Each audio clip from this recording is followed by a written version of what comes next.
Buenas tardes.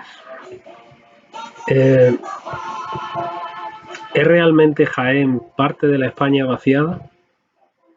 ¿Hacen bien las plataformas ciudadanas y los partidos políticos de la provincia de Jaén en sumarse al movimiento político de la España vaciada? Veamos. Jaén y su provincia atraviesan un momento difícil. La crisis económica mundial, que en España se inició en 2011-2012, ha arrastrado a Jaén a uno de los peores momentos de su historia reciente. A la falta de perspectivas económicas se une una creciente corriente de desazón y hartazgo de la población que ve cómo una y otra vez las oportunidades pasan de largo.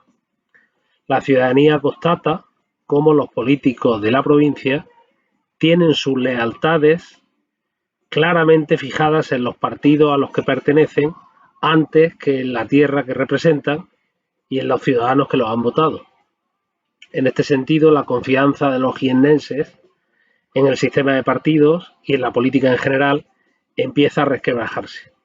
El bipartidismo PSOE-PP, que en la provincia ha gozado siempre de excelente salud, desde 2016 ha ido rompiéndose unas veces hacia Unidas Podemos, otras hacia Ciudadanos y la última hacia Vox, sin encontrar en realidad en ninguno de estos una alternativa sostenible, a pesar de que el PSOE y el PP siguen siendo los que acumulan más descrédito. Esta década de malos resultados económicos, junto con algunos hechos sangrantes como la traición del colce, las ITIS y algunos engaños consentidos más, han instalado en la provincia no ya el desánimo, sino la pura indignación, multiplicándose ahora en la capital y en la provincia las iniciativas y plataformas políticas localistas decididas a dar la batalla por captar el voto de los desencantados, lo cual siempre será preferible a la abstención o a la indolencia de seguir votando a aquellos partidos que han demostrado vivir de Jaén pero sin preocuparse de ella. Dicho esto, merece especial análisis el hecho de que alguna de las iniciativas políticas surgidas en la provincia han decidido unirse a la plataforma de territorios afectados por lo que se conoce como la España vaciada. Cabe recordar que cuando se detecta un problema, lo correcto es hacer un buen análisis de las causas que lo originan, un certero diagnóstico del historial de la situación, si es que de verdad se quieren aplicar las medidas adecuadas para corregirlo, subsanarlo o paliar el problema. Estaremos de acuerdo que difícilmente solucionaremos un problema y saldaremos una situación complicada, quizá más bien lo que hagamos sea agrandarlo, si lo que se hace es un análisis apresurado o directamente erróneo de las causas que lo originaron. Y lo digo porque pienso que es precisamente esto lo que se desprende tras realizar un pormenorizado y riguroso análisis de la situación.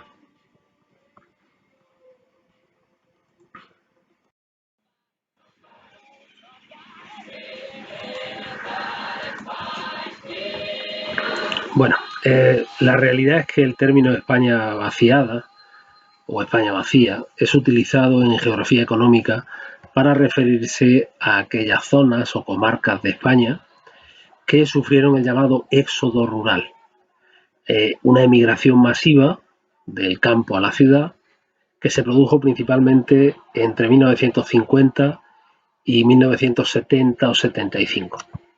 Es cierto que algunos autores discuten sobre si debería abrirse esa horquilla temporal 10 años antes, es decir, justo al final de la Guerra Civil, donde también hubo emigración, incluso cerrarla 10 años después, en el momento del ingreso de España en la Unión Europea o la Comunidad Económica Europea, que se llamaba entonces. En cualquier caso, la mayoría de autores consideran que dicho éxodo rural se dio principalmente en esos 20-25 años y en unas zonas geográficas específicas del país y debido a unas causas concretas. Respecto a esas zonas específicas del país, pues los autores dibujan un mapa muy claro. Se refieren principalmente a 6 zonas. 6. La primera, lo que se conoce como el sistema del entorno o el entorno del sistema ibérico, que es lo que se conoce como la Laponia española, la zona esta de Soria, Teruel, Guadalajara, Cuenca, las provincias de La Raya, que son todas las provincias limítrofes con Portugal, empezando en Galicia, desde Lugo, Orense, León, Zamora, Salamanca, Cáceres. Por otro lado, la totalidad de las provincias de la Castilla del Norte, exceptuando Valladolid, que tuvo una dinámica distinta, Palencia, concretamente Palencia, Burgos, Ávila, Segovia. Por otro lado, el Pirineo Central, o al menos el norte de las dos provincias del Pirineo Central, Huesca y Lérida. Por otro lado, las provincias de la Castilla Central, es decir, Toledo, Ciudad Real, Albacete. Y por último, y ni siquiera todos los autores están de acuerdo en este tema, por último hay una pequeña comarca boscosa y de alta montaña, que algunos autores no están de acuerdo en meterla aquí porque consideran que es una zona que por ser de bosque nunca llegó la agricultura realmente allí no llegó nunca el olivar, que es la conjunción entre las provincias de Albacete, de Jaén, de Granada, de Almería y de Murcia. Una zona en realidad en la que era zona de cazadores, de alta montaña, zonas de recolectores de leña y cosas así. Por otro lado, las razones que produjeron el éxodo rural son varias, pero hay una principal, se considera, y unas cuantas circunstancias coadyuvantes. El detonante principal de que estas comarcas rurales, históricamente dedicadas al sector primario, básicamente a la agricultura, migraran masivamente durante esos 20-25 años fue que en ese periodo concreto España experimentó un acelerado proceso de modernización económica debido a un plan específico de industrialización de determinadas comarcas urbanas españolas. Por otra parte, fueron circunstancias que ayudaron también al proceso el que se aplicara una política urbanística coherente, hecho que no se había producido durante el periodo de más débil industrialización previo entre 1900 y 1930, así como el hecho de que la España rural venía a su vez de un periodo de 60 años, entre 1870 y 1930, en el que la población creció enormemente, incluso por encima del crecimiento urbano.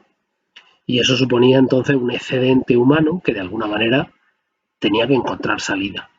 Por tanto, esa industrialización real de determinadas zonas urbanas del país propició una mejora objetiva del nivel de vida y del bienestar en cuanto a salario, en cuanto a vivienda, en cuanto a educación, en cuanto a sanidad en la gran ciudad, que se convirtió en un auténtico reclamo para la gente del campo que seguían teniendo unas condiciones de vida duras y miserables como las de sus padres y sus abuelos. Dejar finalmente los inviernos terribles y el trabajo de sol a sol en un severo campo que solo les daba escasamente para sobrevivir, por el trabajo en la ciudad, donde había, al parecer, muchas más oportunidades laborales, había fábricas, había construcción, había transportes, había comercio, había administración pública. Por supuesto, había mejores sueldos. Es decir, la brecha salarial entre la ciudad y el campo era casi de 2-1. Había mayores posibilidades para que los hijos accedieran a la educación. Había mejores servicios sanitarios.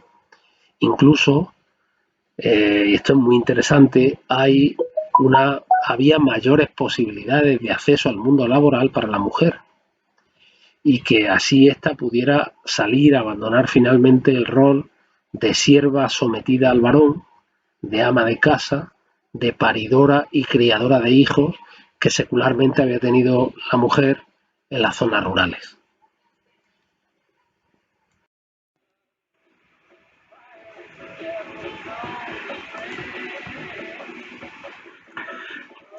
Bueno, en definitiva, La emigración masiva del campo a la ciudad fue ni más ni menos la evolución natural e irreversible que todas las sociedades occidentales y europeas sufrieron cuando pasaron de una economía agrícola, rural, a una industrial y de servicios. En cualquier caso, es importante resaltar que no todas las comarcas rurales fueron abandonadas. En realidad, la despoblación afectó únicamente a aquellas cuya geografía y clima permitían solo el cultivo de especies muy básicas y de poco valor añadido, del tipo de trigo y cebada. En cambio, comarcas agrícolas de climas más favorables y buenos cultivos, es decir, de agricultura rentable, evitaron la despoblación.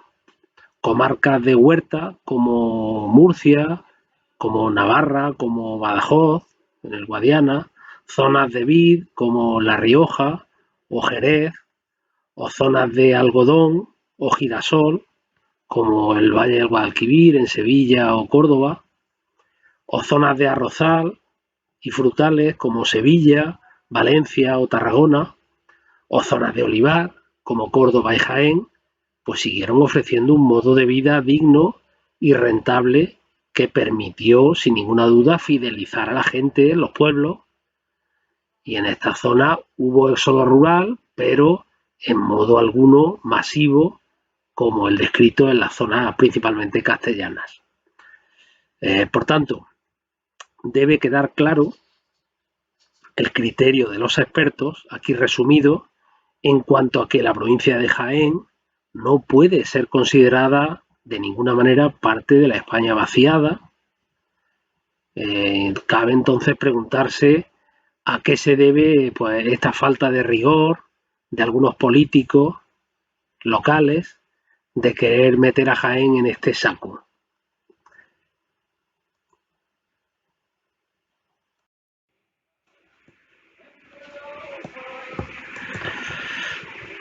Bueno, pues es indudable que la provincia de Jaén ha perdido población en los últimos 80 años, pero claro, este no puede ser un argumento por el que ya necesariamente catalogar a Jaén como parte de la España vaciada.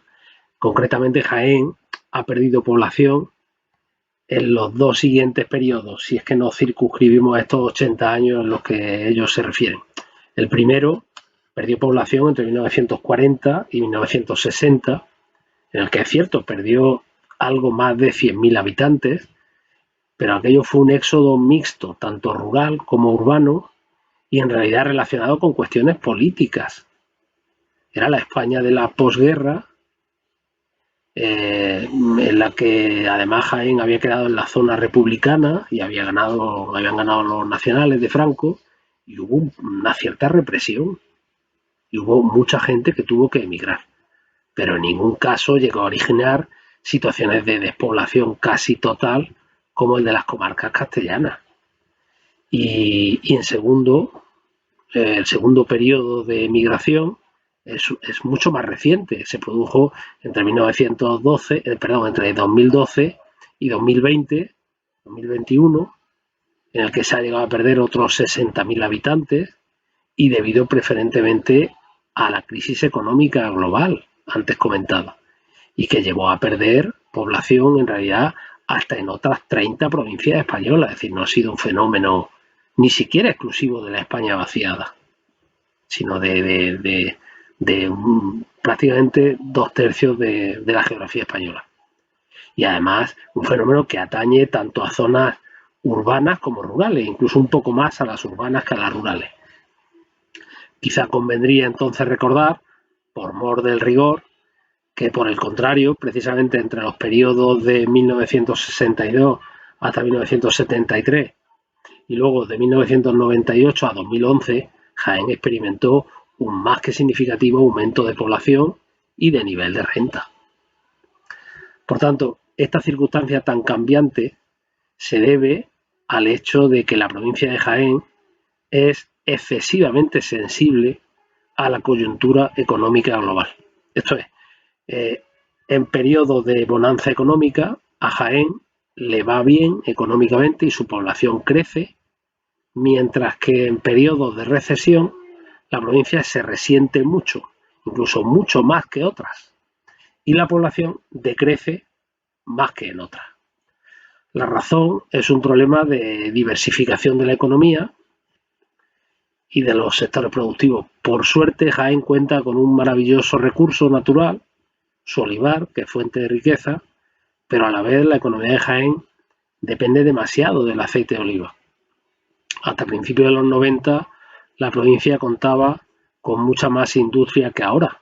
Zonas como Linares, Bailén, La Carolina, Andújar, Martos, Jaén mismo o Mancha Real tenían un potencial industrial más que razonable.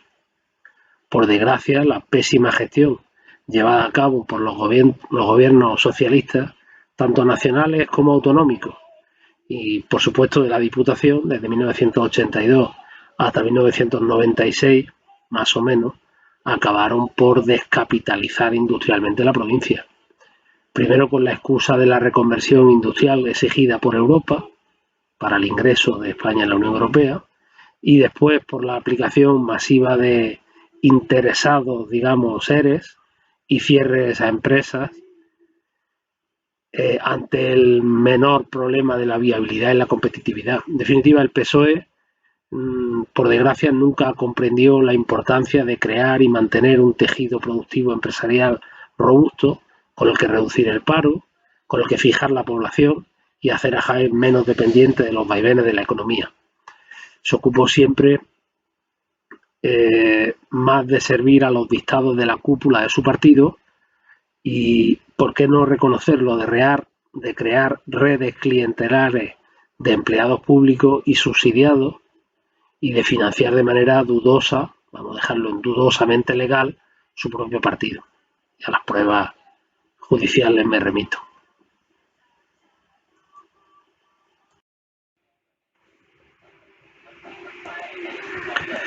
Por tanto, ¿cuál es entonces el verdadero motivo por el que eclosiona, digamos, a partir de 2018 la plataforma reivindicativa de la España vaciada? ¿Y cuál es el motivo por el que ciertos sectores políticos de Jaén buscan aproximarse a este colectivo? Bueno, pues en este sentido, los geógrafos Fernando Collantes y Vicente Pinilla de la Universidad de Zaragoza pues son muy claros, tienen un trabajo muy interesante y hablan de que la única explicación de que un hecho histórico que se dio hace más de 50 años y cuyas consecuencias, la de la despoblación casi total de amplias zonas de la geografía española, que se viene conociendo y en realidad asumiendo desde hace décadas, sin que el poder político en realidad haya tomado medidas al respecto. Y ellos incluso apostillan en el caso de que algo útil se pudiera hacer, o incluso la opinión pública haya tomado demasiado interés en el tema, incluso en esas comarcas, pues, y se hubiera preocupado de remediarlo, el hecho de que ahora este movimiento haya saltado a la palestra como algo de candente actualidad, pues obedece exclusivamente, según estos dos autores, a un ejercicio de oportunismo y de cálculo político. Ciertamente, y exceptuando el movimiento de Teruel Existe, que surgió realmente hace más de 20 años como una plataforma reivindicativa ante el aislamiento de la provincia por la casi total ausencia de infraestructuras de comunicación y transporte, incluso también como reclamo turístico, en realidad nada más que este aspecto existía hace solo unos años, pero a partir de 2015 ocurre que el periodista y escritor Sergio del Molino publica el libro La España vaciada. Bueno, este en realidad no es este es el segundo libro que escribió, que se llama Contra la España vacía. Él escribió en el 2015 La España vacía, en el que comienza haciendo una especie de análisis académico de la situación, para inmediatamente seguir en la segunda parte del libro a hacer una interpretación política en clave claramente reivindicativa y en sintonía con el movimiento que se estaba fraguando en esos días de los indignados y del 15M. Es decir, el movimiento que surgía de Podemos, los círculos de Podemos. La tesis del libro era culpar a la democracia del 78, a la que considera, lo dice varias veces, heredera de las políticas de Franco, de un olvido sistemático y deliberado de las zonas rurales y una aplicación continuada de políticas en contra de estas comarcas. Es decir, la intención de Del Molino era clara, era prender la llama de la reivindicación y del agravio para unir a las comarcas rurales a los movimientos políticos que se formaban a la izquierda del PSOE. El intento no fraguó en ese momento, pero ciertamente situó a la España vaciada en el panorama social español. Y bueno, sí que terminó de lanzar políticamente a Teruel existe. A partir de ese momento, el Partido Socialista, que sí que posee mucha más penetración en la España rural que Podemos, que su problema era que no lo tenía, que era un movimiento claramente urbano, pues empezó a capitalizar la idea y a animar a la creación de otras muchas plataformas similares en otras provincias y unirlas todas ellas a una especie de gran federación llamada de la España vaciada. Plataforma que, por cierto, nunca contó, al menos en un principio, con Jaén.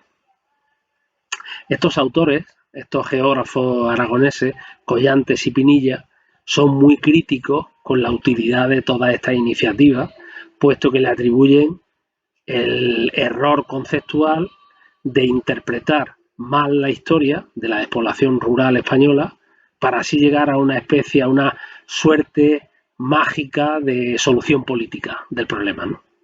La plataforma de la España vaciada insiste en atribuir toda la responsabilidad de la despoblación a la falta de políticas públicas. O dicho de otra forma, la España vaciada es el resultado, para Del Molino, de errores por acción u omisión de las políticas públicas, del franquismo y de los 40 años de democracia.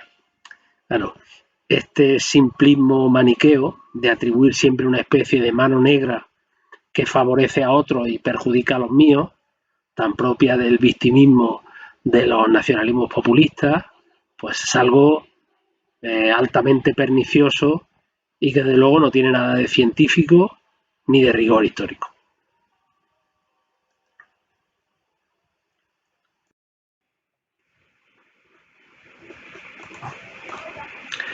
En cambio, los expertos consideran que la realidad de la despoblación obedece más que a políticas públicas erróneas, a dos cuestiones ya comentadas. La primera, la consecuencia natural del desarrollo industrial y la modernización de todas las sociedades que pasan en un momento determinado de su historia de ser agrícolas a ser industriales y de servicios. Y por otro lado, pues a un gran número de decisiones familiares y empresariales, pero individuales, que eso sí, de forma acumulada y a lo largo del tiempo, han producido esta despoblación.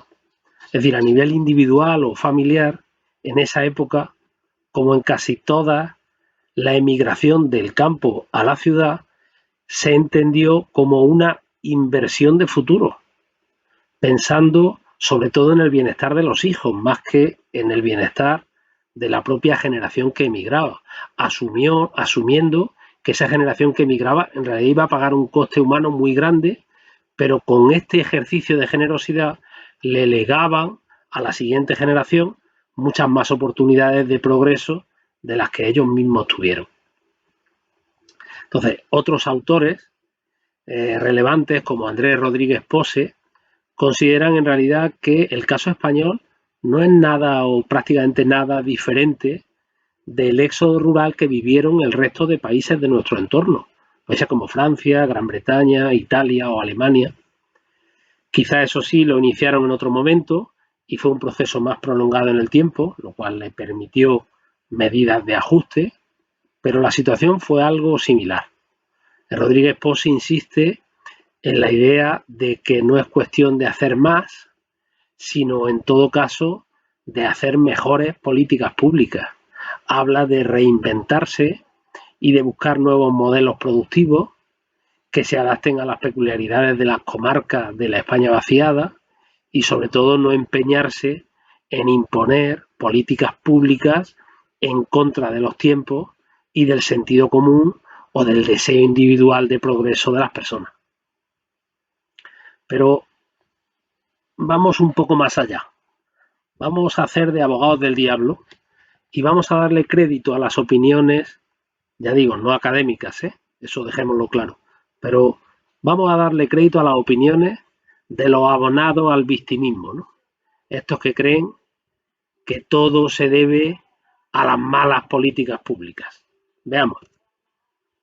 En los años 50, el gobierno de Franco diseñó un importante paquete de medidas de ayuda al mundo rural, consistente básicamente en un intento de modernización, tecnificación y automatización del campo. Consistían en líneas de crédito blando para acometer inversiones, sobre todo en regadío, sustitución de tracción animal por mecánica, es decir, introducción de tractores, y el control de precios para evitar el abuso y la especulación sobre el pequeño productor. Estas medidas, que en principio firmaría cualquier gobierno democrático, incluso de izquierda, ¿verdad?, pues resultaron ser infructuosas para todo el centro y el norte del país, las Castillas y Aragón, zonas que se caracterizaban precisamente por los minifundios, para los que estas medidas de endeudamiento inicial pues resultaron disuasorias. En cambio, en el sur y en el litoral, en Valencia, Murcia, Andalucía y Extremadura, que se caracterizaba por grandes extensiones agrarias con arrendamientos rústicos, pues pudieron acogerse a estas medidas y beneficiarse de ellas. Con lo cual, se potenció el despoblamiento rural en la España minifundista, a pesar de que la intención inicial era favorecer a todo el campo español. Pero es que vamos un poco más allá. Cuando a mediados de los años 80 la España democrática ya ingresó en la Unión Europea, entonces Comunidad Económica Europea, pues parecía que esto iba a ser el auténtico punto de inflexión para el campo español. Y por tanto la solución iba a ser la solución a la despoblación rural, puesto que la Unión Europea precisamente se tenía el ojo puesto siempre en Francia, se caracterizaba por cuidar generosamente al sector agrícola. Ya digo, sobre todo el francés y el italiano, especialmente el francés. Y el ingreso de España posicionaba a España como la nueva gran receptora de ayudas económicas directas a la agricultura de toda la Unión Europea. Bueno, pues el caso es que a principios de los 90 la Unión Europea impulsó el programa LEADER, en realidad es las siglas de Liaison entre Activités du Développement Rural, algo así como Unión de Actividades para el Desarrollo Rural, dotado de grandes fondos para crear iniciativas público-privadas con las que hacer crecer, desarrollar y modernizar el mundo rural. La realidad, ¿cuál fue? Pues que el gobierno español no informó a tiempo, no solicitó proyectos en forma adecuada y en realidad solamente solicitó una quinta parte del dinero que en realidad estaba presupuestado para España. Claro, para lavar un poco la cara, el gobierno español poco tiempo después creó el programa PRODER, que todavía existe, Programa para el Desarrollo Rural, un programa de implementación exclusivamente en España, pero eso sí, supeditado a las ayudas que España recibiera de los fondos LEADER de la Unión Europea.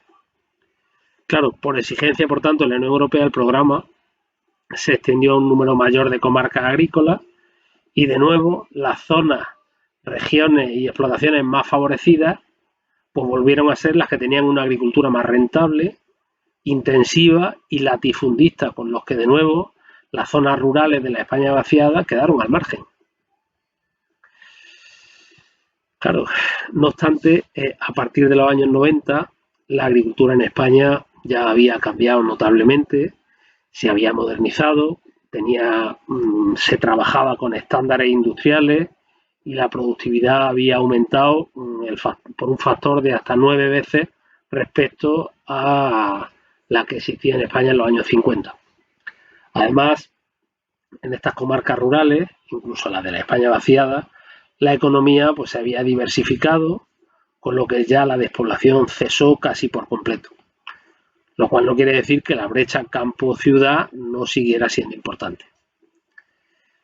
Es decir, que fíjese que incluso en los momentos en los que las administraciones públicas han intentado ser más eficaces para resolver la despoblación, pues se ha hecho lo que se podía hacer y donde no se podía, pues no se podía. Por último, y al respecto de por qué determinadas iniciativas políticas localistas han buscado el amparo de la plataforma de la España vaciada, sin tener Jaén un encuadre real en este esquema, pues solo puedo decir que es un error estratégico. Se debe, a mi juicio, a una ausencia primero de análisis riguroso de la situación de Jaén y de lo que es realmente la España vaciada. No se ha hecho esa labor de estudio y de investigación sobre ambos aspectos. Y por otra parte, claro, esto demuestra, pues, bajo mi punto de vista, una evidente falta de experiencia política y de seguridad de los integrantes de dicha iniciativa, que probablemente al verse solos en el albero de la confrontación política, pues se han asustado y han necesitado buscar el flotador de la plataforma de la España vaciada. Asimismo, creo que el PSOE, que está detrás de esta plataforma de la España vaciada, ha alentado y persuadido de forma velada a estos partidos a que se sumen a la plataforma para así tenerlos controlados, controlar el voto rural que se pueda perder desde el PSOE antes de que lo capten otras iniciativas políticas con mayor conexión con el mundo rural, por ser mucho más tradicional, como es el partido Vox. Gracias y buenas tardes.